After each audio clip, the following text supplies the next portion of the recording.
Hello बच्चों, आज हम फिर आ गए हैं एक नई कहानी लेकर। आज हम पढ़ने जा रहे हैं खिलौनों की सभा। बच्चों, आजकल तो आप सभी बाहर जाकर खेल नहीं पा रहे हैं। खुली हवा में दौड़ दौड़ कर खेल का आनंद नहीं ले पा रहे हैं, क्योंकि बाहर कोरोना का रिस्क है और ऐसे में बाहर जाना खतरे से खाली नहीं। तो फिर आपको घर बैठे बैठे ही वीडियो गेम खेलना पड़ रहा है। और इसके अलावा भी बहुत सारे खेल हैं, जैसे कि कैरम बोर्ड और हो गया चेस और भी बहुत कुछ। इसके साथ ही आप बहुत सी चीज़ें बना सकते हैं, जैसे कि ड्राइंग। आप ड्राइंग बना सकते हैं, अच्छी अच्छी कहानियाँ पढ़ सकते हैं, कभी कभी मन किया तो कार्टून देख सकते हैं। लेकिन कोई भी चीज़ ज़रूरत से ज़्यादा देखना या करना ठीक नहीं है। ये सब कुछ आपको तभी करना चाहिए जब आप पढ़ाई कर चुके हों। तो बच्चों, आज भी हम कुछ नया पढ़ने जा रहे हैं, जिसका नाम है खिलौनों की सभा।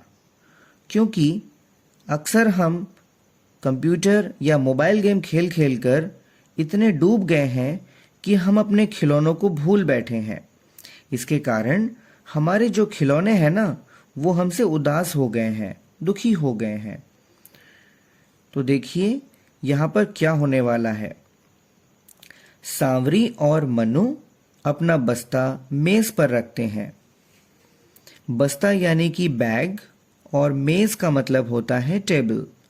यानी सांवरी और मनु ये दोनों क्या करते हैं, अपने बस्ते को मेज पर रख देते हैं। ये रही सांवरी की और मनु की माँ। ये रही सांवरी और ये रहा मनु। सांवरी कहती है, माँ बहुत भूख लगी है। माँ कहती है, खाना तैयार है, जल्दी से कपड़े बदलकर हाथ मुंह धो लो। तो सांवरी ने कहा, अरे वाह, राजमा चावल, मेरा मनपसंद खाना। मनु और सांवरी खाना खाकर बर्तन रसोई में रखते हैं। देखा बच्चों, इन दोनों बच्चों ने क्या किया, खाना खाया मगर अपने बर्तन को सीधे ले जाकर रसोई में रखा। यानी हमें अपना जूठन खुद अपने हाथों से उठाकर रसोई घर में रख देना चाहिए। मनु तब तक मेज साफ कर देता है। ये रहा मनु, ये क्या करता है, मेज यानी टेबल को साफ कर देता है। जब तक सांवरी रसोई में जाकर बर्तन रखती है, तब तक मनु क्या करता है, मेज को साफ कर देता है। तो दोनों बच्चों ने कितनी समझदारी से अपनी जिम्मेदारियों को निभाया। फिर दोनों गृह कार्य करने बैठ जाते हैं। गृह कार्य मतलब होमवर्क। कमरे के कोने में खिलौनों की पिटारी रखी है। थोड़ी थोड़ी देर में खिलौने पिटारी से मुंह बाहर निकाल कर झांकते हैं। पता है क्यों? क्योंकि इन खिलौनों को कोई नहीं छूता, इसीलिए अब ये एक एक करके बाहर आने वाले हैं। अब देखते हैं क्या होगा। अब सांवरी और मनु हमारे साथ खेलेंगे। ये खिलौने इसलिए खुश हैं क्योंकि इन्हें पता है कि सांवरी और मनु का खाना खाना हो चुका है और अब वे हमारे संग खेलेंगे, ऐसा खिलौनों को विश्वास है। गृह कार्य पूरा करके दोनों कंप्यूटर पर खेलने लगते हैं और रात का खाना खाकर कुछ देर टेलीविजन देखकर सो जाते हैं। सभी खिलौने उदास हो जाते हैं।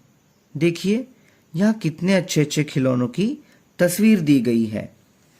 इन सभी ने इन दोनों बच्चों का बेसब्री से इंतजार किया। ये सोचा कि ये दोनों बच्चे खाना खाकर हमारे पास आएंगे और हमारे संग खूब खेलेंगे। मगर इन दोनों बच्चों ने क्या किया, खाना खाया, गृह कार्य किया, फिर दोनों कंप्यूटर में खेलने बैठ गए। उसके बाद इन्होंने क्या किया, टेलीविजन देखा, शायद कुछ कार्टून देखा होगा। सब कुछ तो किया, सारे काम अच्छे से किए, लेकिन इन खिलौनों से खेलना वो भूल गए। इसीलिए ये सारे के सारे खिलौने उदास हो गए हैं। उदास होकर देखो फुटबॉल ने क्या कहा, हम इतने दिनों से इस पिटारी में ही बैठे हैं, हमारे साथ कोई नहीं खेलता है। मैं पिचक गई हूं। सांवरी और मनु कंप्यूटर पर ही खेलते रहते हैं, मुझे लेकर पार्क में भी नहीं जाते हैं।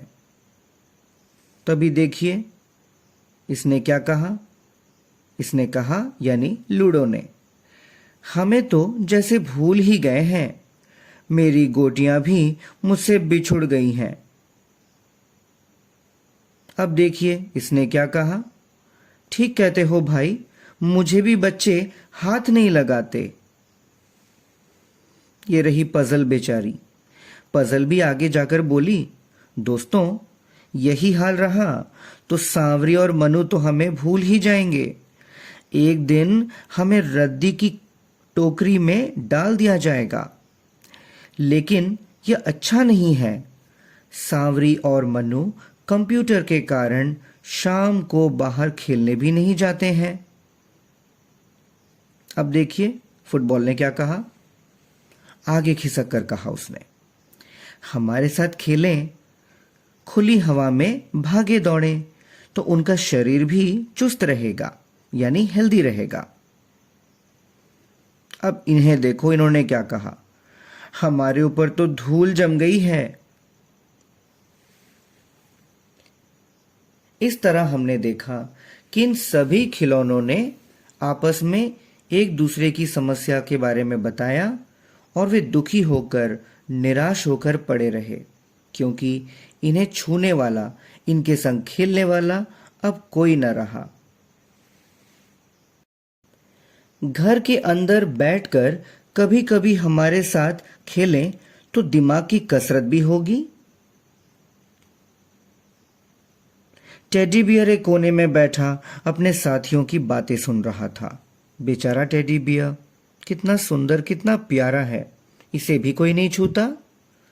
उदास ना हो मेरे साथियों, हम दादी माँ के पास चलकर एक सभा करते हैं, वे ही कुछ उपाय बताएंगी।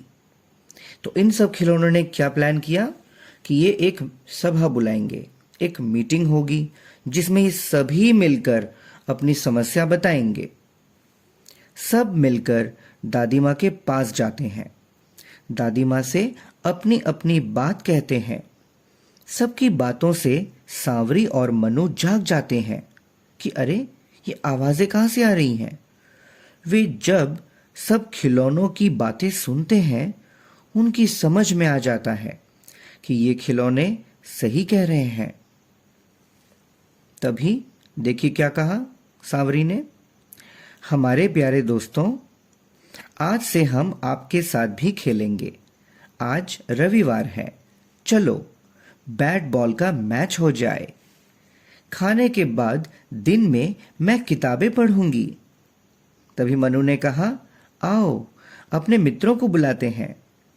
बाहर कितना सुहाना मौसम है, कुछ देर फुटबॉल खेलते हैं, फिर बैठकर पजल बनाएंगे। मनु पंप से फुटबॉल में हवा भरता है तो क्या हो जाता है, फुटबॉल मारे खुशी के फूल जाती है। गीत गाता हुआ चल देता है। कंप्यूटर यह देखकर मुस्कुराता है। सब खिलौने खुश हैं, यानी अब सब कुछ पहले की तरह अच्छा हो गया है। सभी खुश हैं, बच्चे भी खुश और खिलौने भी खुश।